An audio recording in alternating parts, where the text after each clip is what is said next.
Boa noite, meus irmãos.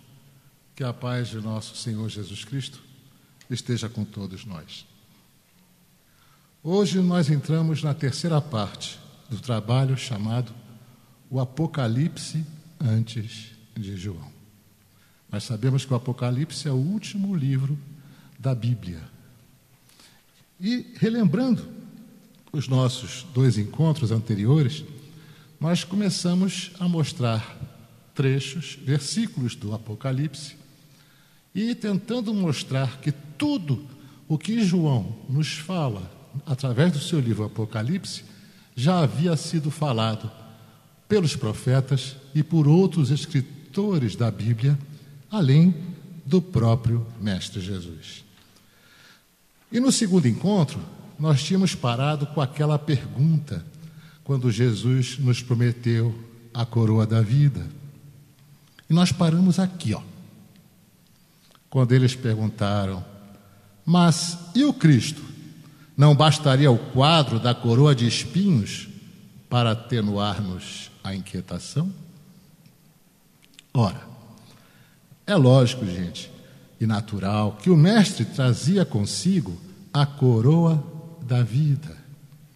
Entretanto, ele não quis perder essa oportunidade para revelar para todos nós que a coroa da terra ainda é uma coroa de espinhos.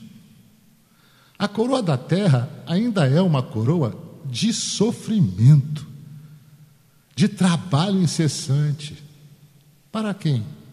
Para aqueles que desejam de verdade escalar a sua própria montanha da ressurreição divina.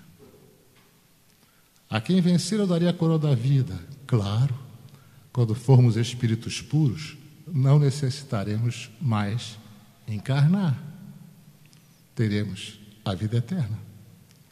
E lembrar que ao tempo em que Jesus inaugurou aquela boa nova, que trouxe para nós, entre nós homens da terra, não é? Os romanos daquela época, eles se coroavam com rosas.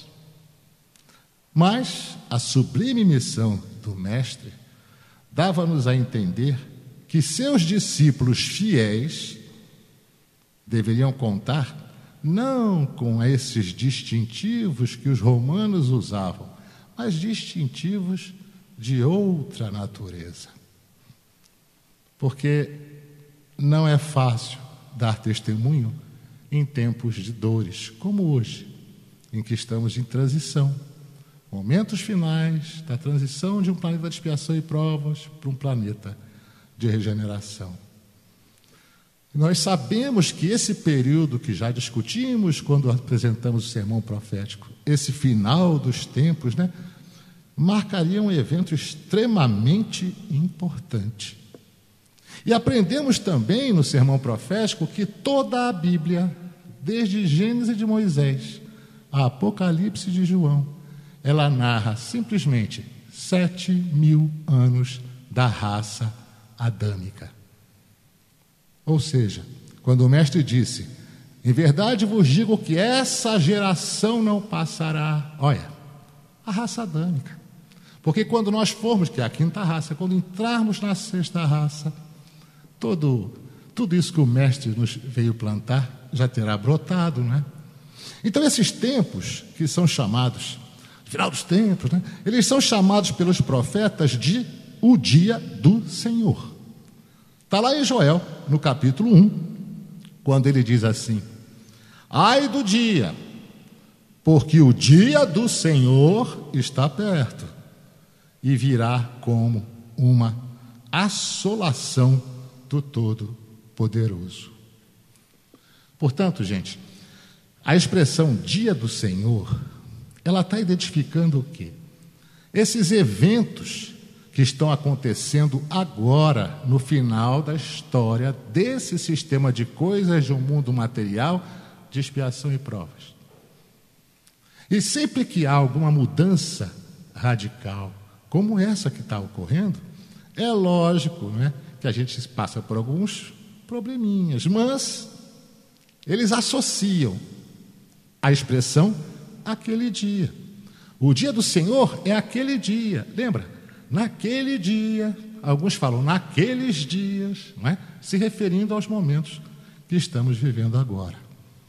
E muita gente interpretou tudo isso de várias formas. Então, um ponto-chave para a gente entender essas frases é que a gente tem que perceber que elas identificam um período de tempo, tá certo? Nesse período de tempo, Deus vai, entre aspas, pessoalmente, tá, gente? Entre aspas, intervir na história do homem, seja diretamente ou indiretamente. Por quê? Porque, como foi falado aqui na leitura, para cumprir o quê? O aspecto específico do plano dele. É a ordem de Deus que os mundos evoluam. E a Terra não vai fugir à lei de evolução. E a maioria das pessoas associa o dia do Senhor como se fosse assim um período de tempo, ou um dia especial, né, em que vai acontecer no final dos tempos, quando a vontade e quando o propósito de Deus para o seu mundo, né, para a Terra e para toda a humanidade, eles serão cumpridos. É assim que alguns entendem. Alguns estudiosos acreditam que o dia do Senhor vai ser um período de tempo longo, ao invés de apenas um dia. Um período de tempo no qual o Cristo vai reinar em todo o mundo, antes de purificar o céu e a terra, né? Por quê? Porque ele tem que reinar antes de purificar o céu e a terra, para preparar aquele estado de luz eterna para toda a humanidade terrestre. Olha, é uma outra forma que se vê. Agora, no entanto, outros estudiosos acreditam que o dia do Senhor vai ser um evento instantâneo, quando Cristo retorna à terra para redimir os seus seguidores fiéis e para mandar os incrédulos para a condenação eterna. Olha, que terrível. Que são os nossos irmãos que não acreditam na reencarnação. São os nossos irmãos que acreditam que haja céu, que haja inferno. Depois inventaram um tal de purgatório. São os nossos irmãos que dizem que nós vamos dormir e só vamos despertar no juízo final.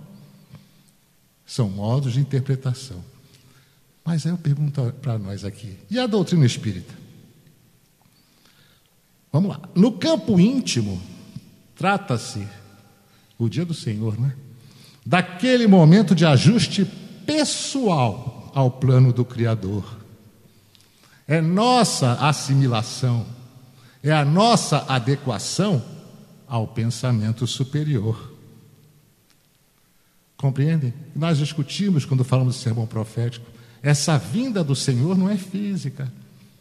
É quando nós já temos condições de entender que Ele está vindo. Ó. Onde é que Ele está vindo? É quando nós entramos no que muitos escritores da Bíblia chamam de tempo de Deus. É quando nós entramos no tempo de Deus.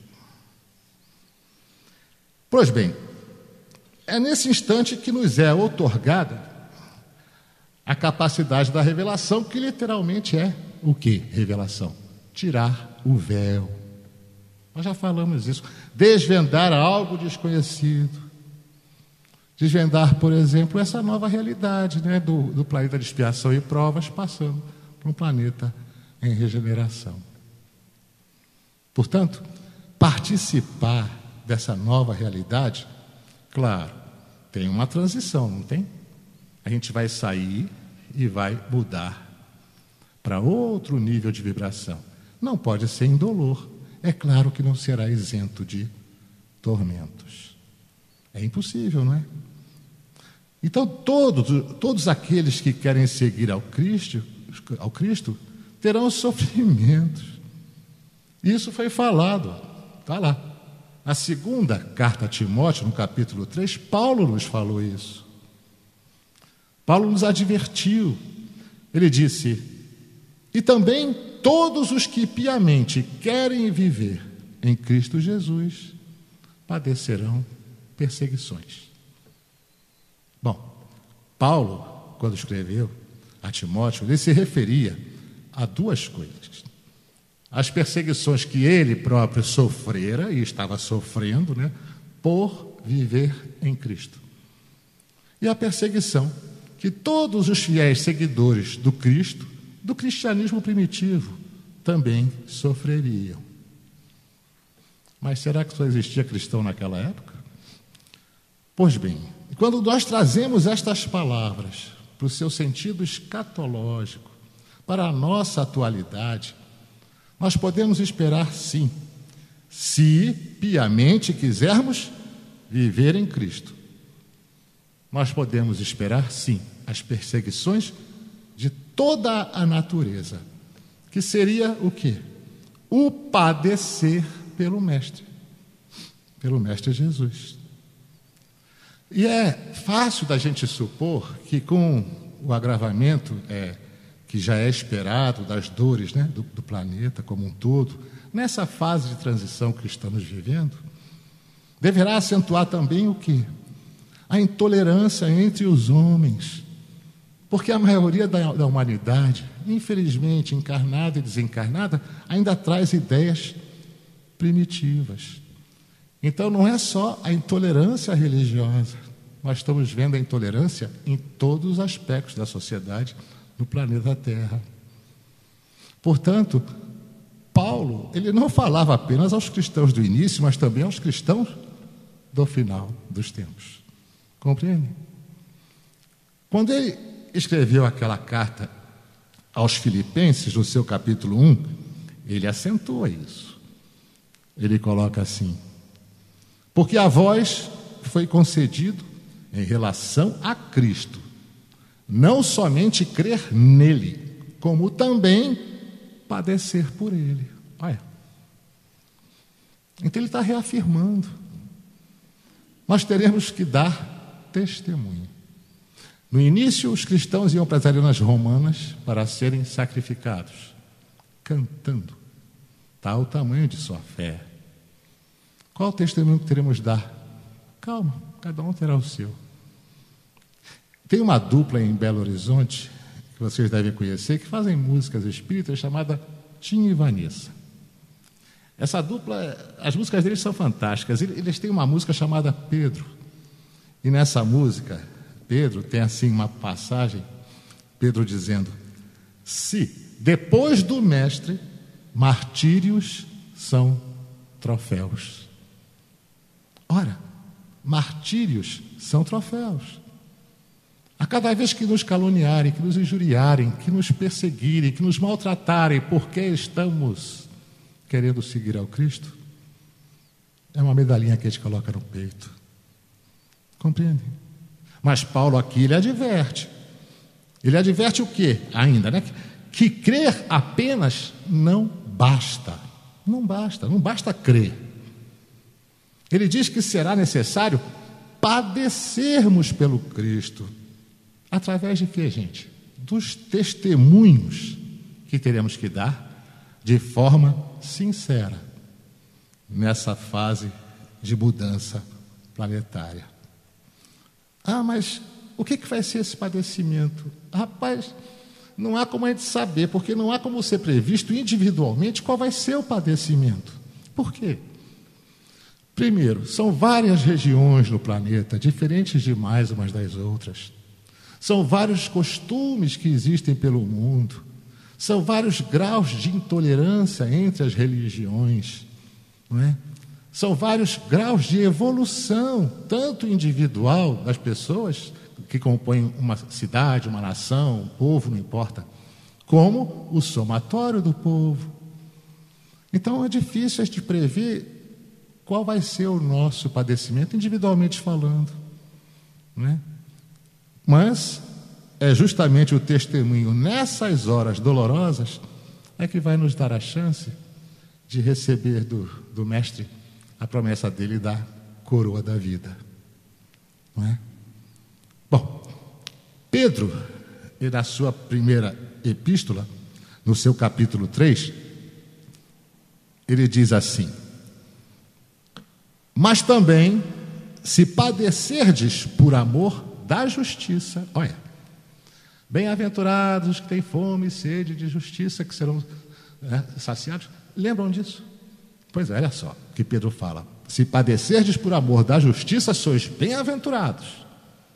E não temais com medo deles, nem vos turbeis. Quer dizer, não vos perturbem, né? Não fiquem desesperados, não. Pedro, então, ele se referia ao fato de que o mestre era contra aqueles que fazem o mal, no sentido de ele abominava o mal. Lembram? Ele sempre batia forte contra aquelas pessoas más, né? E ele dá essa bem-aventurança, o Pedro dá, aos que vierem a padecer pelo nome do Cristo. Ele ainda acrescenta que não deveríamos ter medo e nem permitir que nos perturbássemos. O que é que o Pedro está querendo dizer, gente? Que nós já aprendemos lá no sermão e já falamos no primeiro encontro aqui desse semináriozinho. O Pedro aqui se refere aos nossos perseguidores nos dois planos da vida, tanto encarnados quanto desencarnados.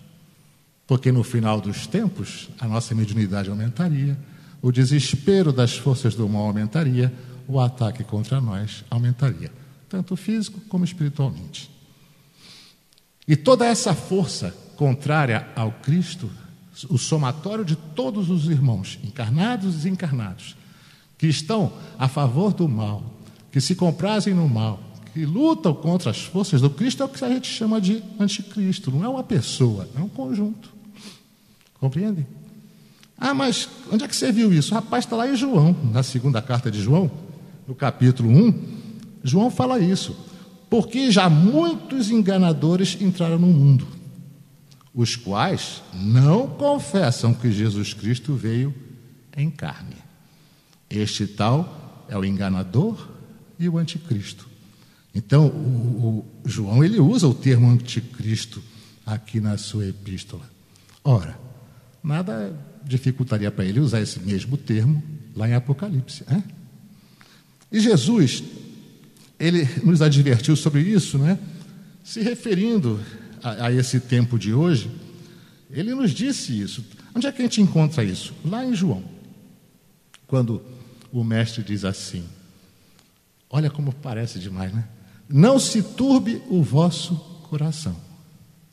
Crede em Deus, crede também em mim. Então, aqui o mestre Jesus adverte a mesma coisa. Para que nós mantenhamos o coração firme, não se turbe o vosso coração. Mantenha seu coração firme, na perseverança. Mantenha a sua fé, aquela fé inabalável, diante de tudo isso que estamos passando na mudança de ciclo. Porque quer a gente esteja encarnado ou não, o sofrimento haverá, claro. Nós estamos vivendo numa casa imensa em que resolvemos fazer uma obra gigantesca, tirar piso, tirar azulejo, tirar janela de lugar, trocar porta, emassar parede, mudar telhado, uma confusão, entra e sai de gente, uma sujeira.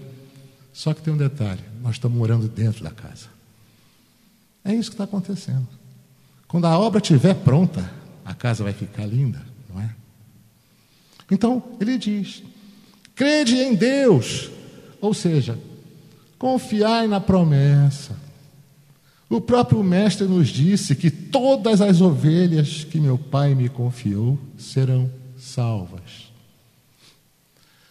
Mas e essas aí que estão sendo exilados para mundos inferiores, né, que estão sendo mandadas embora da terra? Ué, e deixaram de ser ovelhas do Cristo? De forma alguma, ele mesmo disse, tem outras ovelhas que não são deste aprisco. Compreendem? Como o mestre já antevia tudo isso. E nós aqui, o que nós somos? Nós, encarnados e encarnados, que estamos aqui agora, numa sala espírita, como tem irmãos nossos de coração limpo em outras religiões, outras igrejas aqui do lado, tentando melhorar. Nós somos o quê? Nós somos a 100ª ovelha, gente. Aquela ovelha da parábola da ovelha perdida, nós somos a 100ª ovelha. Ele veio nos buscar e nós respondemos ao chamado. Ou estamos tentando, não é? Mas o mestre lhe advertiu: não se turbe o vosso coração, porque ele advertiu a todos nós sobre as aflições que nós iríamos passar. Lá em João, no capítulo 16, o mestre disse assim: tenho-vos dito isto para que em mim tenhais paz. No mundo tereis aflições, mas tende bom ânimo, eu venci o mundo. Olha, é linda essas palavras do mestre. Então, a paz a que o mestre se refere é a paz que ele nos deixou. Não é a paz que o mundo nos dá, né? Por quê? Porque ele está bem claro, porque no mundo tereis aflições. O nosso mundo ainda não é um mundo ditoso, ele vai chegar lá, mas nós estamos de mudança, não é? Então, o mestre adverte: mais do que nunca, é preciso ter bom ânimo, que foi a leitura de agora, antes da gente começar. Há que ter persistência, há que ter fé, porque no próprio Apocalipse está escrito desta forma: porque aquele que perseverar até o fim será salvo. Essa é a promessa. E Paulo, na segunda carta aos Coríntios, no capítulo 4, ele também se refere a esse período de tribulação. Ele diz assim, é muito linda a escrita de Paulo, né? Em tudo somos atribulados, mas não angustiados, perplexos, mas não desanimados, perseguidos, mas não desamparados, abatidos, mas não destruídos. Porque Paulo se dirigia, claro, à comunidade cristã de Corinto, né? Aos cristãos de lá. Mas só existia cristão naquela época, eu fico me perguntando isso toda hora. Então, ele afirma que nós seríamos, no final dos tempos, nós vamos ser o que também? Atribulados. Mas que nós ficássemos sem angústia, porque nós sabemos que essas dores e tribulações são necessárias para nós. É necessário, isso é necessário, nós entendemos isso hoje. Paulo diz que estaremos perplexos. Sim, perplexos. Diante de quê? De tanto escândalo. Não é só no Brasil, não. Mas não estaremos desanimados. Ou seja, nós estaremos, apesar de tudo, mantendo o nosso bom ânimo. Paulo adverte que seríamos perseguidos. Sim, mas nós estamos cientes, nós estamos confiantes em quê? Crede em Deus, crede também em mim. Lembram lá atrás? Confiantes na proteção divina. Estamos confiantes no amparo da espiritualidade superior nestes momentos de dor. Porque se nós tivermos o mérito, nossas testas já foram marcadas, simbolicamente falando. Não é? E Paulo fala assim, abatidos sim, mas não destruídos. Ou seja, não voltaríamos atrás. Eu não vou voltar atrás após a nossa, cada um de nós, após a nossa estrada de Damasco individual, compreendem? Alguma coisa nos trouxe aqui. Então, se a gente abandona todo o Cristo, tudo que a gente está acreditando e volta atrás, seria um atraso irreparável. Ou seja, nós não vamos descer o monte da nossa elevação espiritual. Compreendem isso? Nós já estamos lá em cima, já estamos subindo, já não estamos mais no fundo do vale. É isso. Compreende, gente? Então, vamos voltar para o Apocalipse? No seu capítulo 3, o mestre diz assim, eis que venho sem demora, guarda o que tens para que ninguém tome a tua coroa. Ora, guarda o que tens. Ou seja, não esmoreça. Não permita que os brotos de suas virtudes, aqueles brotinhos de virtude que já estão dentro de nós, sejam abalados. Por quê? Porque segundo o sermão profético descrito em Mateus, o que iria acontecer nesse final de tempo? Está lá escrito. Por aumentar a iniquidade, o amor de muitos esfriará. Ah, mas está tudo errado, a gente só vê quem é do mal se dando bem, o mundo está de cabeça para baixo. Sim, está. Mas nós temos a obrigação de lutar contra o pessimismo. Compreende? Porque o pessimismo está cheio já. Nós não temos o direito de alimentar a maledicência e nem de semear desesperança. Não. Recebeu mensagem ruim pelo WhatsApp, qualquer rede social, deleta, não passa adiante. Nós não temos o direito de fazer isso. O mundo já está encharcado de maledicência e de desesperança. E tão carente de otimismo, né? Tão faminto de esperança, né? Então ele diz: guarda o que tens. É palavras do mestre, gente. Isso é, conserva a tua riqueza espiritual para que ninguém roube o teu prêmio, ninguém tome nem a tua coroa, nem o teu esforço, nem o teu trabalho, nem a tua dedicação, nem a tua abnegação. Eis que vem sem demora. Ele fala, né? A gente tem que lembrar que a contagem de tempo na espiritualidade, claro, que não é a mesma dos homens encarnados. Embora Haroldo Dutra Dias tenha feito bastante contas, né? Baseada nas informações da Bíblia, elucidando muitas dúvidas nossas, mas não é esse o nosso propósito aqui. Ele até se aproxima bastante. Agora, Pedro, na sua segunda epístola, ele fala sobre isso. Na sua segunda epístola, no capítulo 3, ele diz: mas amados, não ignoreis uma coisa, que um dia para o Senhor é como 1000 anos, e 1000 anos como um dia. Tá bom, então não dá para comparar, né?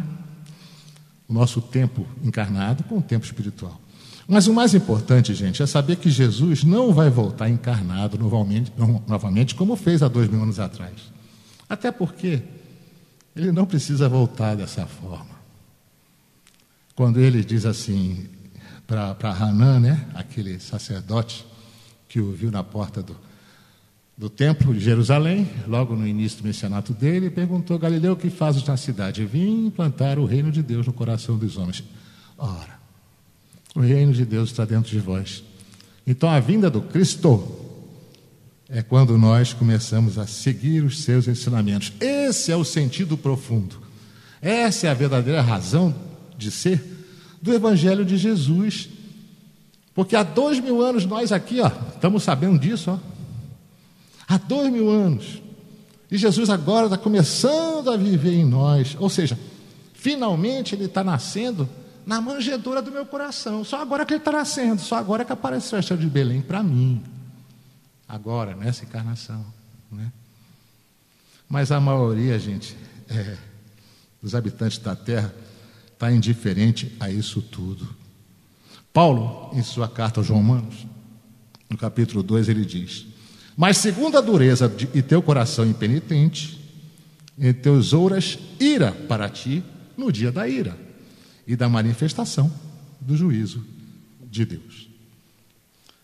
Isso porque a vida eterna seria dada àqueles que, com perseverança em fazer o bem, eles procuram a glória celestial, a honra, a incorrupção. Não é verdade? Mas essa indignação, essa ira, é no sentido figurado, né? Ninguém aqui vai imaginar que Deus passou a ter ira. Não dá para acreditar nisso, né? Então, no sentido figurado. Essa ira são para aqueles que são contenciosos, os que são desobedientes à verdade, aqueles que são obedientes à iniquidade, aqueles que se comprazem no mal, não é? Então, nessa passagem, não existe dúvida nenhuma do que diz Paulo sobre o juízo de Deus. Por quê?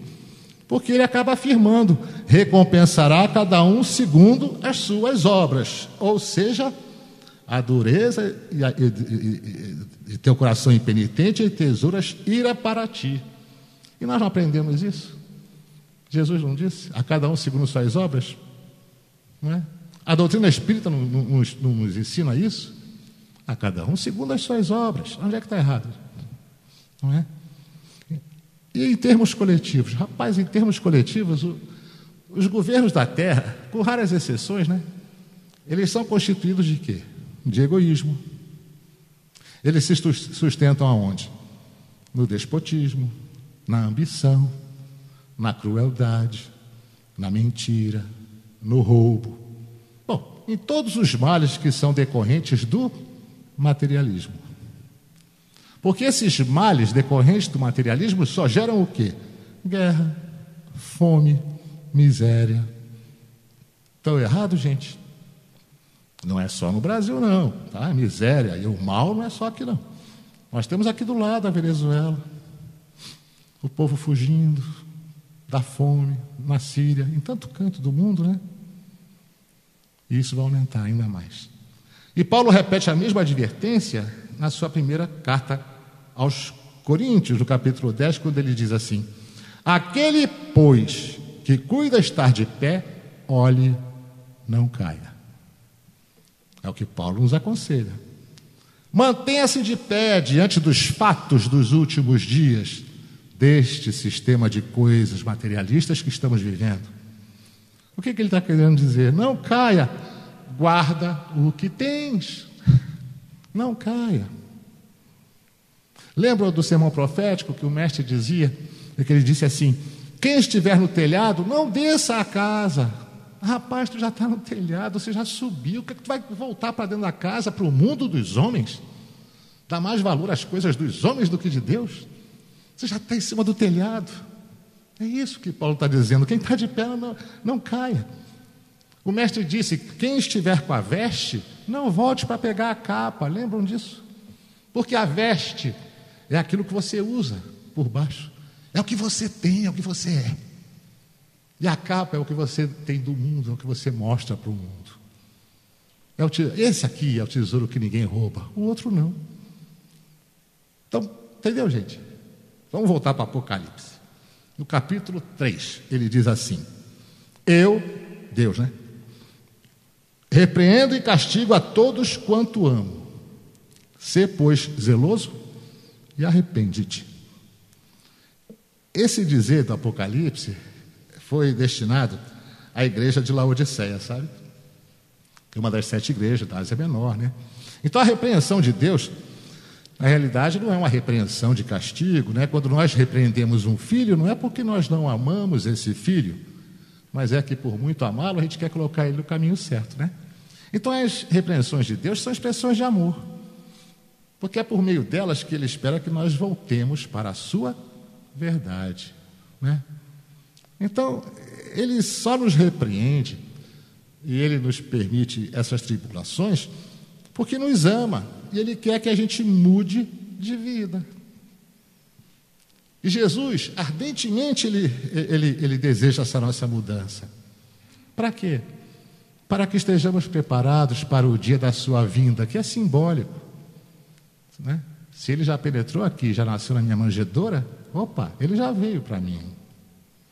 Mas essa mudança, gente, só é possível de dentro para fora, não é de fora para dentro. Tanto que em Apocalipse, no capítulo 3, está escrito assim, Jesus dizendo: eis que estou à porta e bato. Se alguém ouvir a minha voz e abrir a porta, entrarei em sua casa e com ele cearei e ele comigo. Ao que vencer, lhe concederei que se assente comigo no meu trono, assim como eu venci e me assentei com meu Pai no seu trono. Eu, em relação a essa passagem, vou pedir permissão ao dirigente da mesa, que eu pensei assim, eu vou gastar uns 2 minutinhos ou 3 lendo, mas vale a pena. Eu peguei do Momento Espírita, uma revista espírita, falando exatamente disso. Eu vou ler para vocês. Eu achei fantástico. Muitas vezes mal interpretado, outras tantas desprezado, grandemente ignorado pelos homens, o Cristo vem tentando entrar em nossa casa íntima há mais de 2 milênios. conhecedor do caminho que conduz à felicidade suprema, Jesus continua sendo a visita que permanece do lado de fora dos corações, na tentativa de ouvir se lá dentro alguém responde ao seu chamado. Muitos são chamados, mas poucos escolhidos. E ele continua no artigo: todavia, muitos o chamamos de mestre, mas não permitimos que ele nos ensine as verdades da vida. Grande quantidade de cristãos fala que ele é o médico das almas, mas não segue as suas prescrições. Tantos dizem que ele é o irmão maior, mas não permitem que coloque as mãos nos seus ombros e os conduza por caminhos de luz. Talvez seja por esse motivo que a humanidade se debate em busca de caminhos que conduzem a lugar nenhum. E ele continua: enquanto o Cristo espera que abramos a porta do nosso coração, nós saímos pelas janelas da ilusão e desperdiçamos as melhores oportunidades de receber esse visitante ilustre que possui a chave que abre as portas da felicidade que tanto desejamos. E se você não sabe como fazer para abrir a porta do seu coração, comece por fazer pequenos exercícios físicos, estendendo os braços na direção daqueles que necessitam da sua ajuda. Depois, faça uma pequena limpeza na sua casa íntima, jogando fora os detritos da mágoa, da incompreensão, do orgulho, do ódio, da inveja, da maledicência. Em seguida, busque conhecer a proposta de renovação moral do homem de Nazaré. E assim, quando você menos esperar, ele já estará dentro do seu coração como convidado de honra para guiar seus passos na direção da luz, da felicidade sem mescla que você tanto deseja. Eu achei esse texto maravilhoso e explica muito bem essa passagem. No livro da Esperança, que é uma obra ditada por Emmanuel, psicografada por Francisco Cândido Xavier, Emmanuel nos diz que através de numerosas encarnações nós temos sido cristãos sem Cristo. Temos muitos rótulos. Eu sou cristão, eu sou de tal igreja, sou de tal igreja. Mas o Cristo não está no nosso coração. E sem o Cristo dentro do nosso coração, como é que nós vamos vencer os obstáculos nessa fase de transição? Não é? Portanto, gente, quando há a repreenda do Cristo, de Deus, que o pessoal fala, Deus castiga. Não, o castigo passa a ser o quê? Uma bênção do Pai, para nos devolver aos trilhos corretos. E essa bênção do castigo, já estamos aproximando do final, essa bênção do castigo, ela foi descrita antes, lá em Apocalipse, lá em Salmos, antes de Apocalipse. Em Salmos, gente, imagina, Salmos de Davi, Salmo 94, lá, olha, muito antes de Jesus, e o próprio João, né? Lá em Salmos já se falava nisso. Bem-aventurado é o homem a quem tu castigas, ó Senhor, e a quem ensinas a tua lei. Olha, porque é fácil para nós espíritas entendermos que o castigo, tá certo? São as provas, são as expiações que nos são permitidas por Deus, não como castigo, mas como prova do seu amor por nós, para que a gente possa nos purificarmos. É como o Chico dizia, dor, né? Amiga, dor. Ele entendia isso, né? Nenhum de nós entra em casa, gente, né, e dá uma surra no filho sem ele saber por que está apanhando. Ninguém faz isso. Ele tem que primeiro saber por que está. Você vai levar a surra por isso, isso e isso. Deus faz igualzinho. Quando a gente tem condições de entender o que nós vamos passar e por quê, Ele permite que a gente passe. E nós sabemos que tem sido assim, através da dor, através dos obstáculos, que desde o início, né, que nós estamos evoluindo nessas encarnações todas, mas sempre foi ou pelo amor ou pela dor. Como dizia o Chico, pela desidratação, ou pelo suor ou pela lágrima, né? É interessante. E em Hebreus, na carta aos Hebreus, no capítulo 12, Paulo diz assim, a mesma coisa, repara. Porque o Senhor corrige o que ama e açoita a qualquer que recebe por filho. Parece um paradoxo, não é? Mas não é. Eu sempre digo que uma das maiores provas que Deus nos ama é quando Ele nos diz não. Mas eu confesso a vocês que penei para aprender isso. Finalizando a nossa parte 3, lembrar aos meus irmãos que, poxa, não há que se desesperar. Essa fase que estamos vivendo, nós estamos sendo preparados não apenas para nos enxugar lágrimas, diminuir nossa cruz, nosso peso, não. Não é só para isso, não. A maior função nossa aqui é disseminar esperança, é disseminar otimismo, é mudar a lente com que as pessoas estão vendo o mundo com tanto pessimismo. É necessário tudo isso, gente. É necessário que o escândalo ocorra, mas ai daquele por quem vem o escândalo. Eu não vos deixarei órfãos, o Mestre prometeu, Ele não vai abandonar a gente. Agora não podemos cair nesse nesse desamor, nessa falta de caridade. Não. Nós somos do Brasil, coração do mundo, pátria do Evangelho.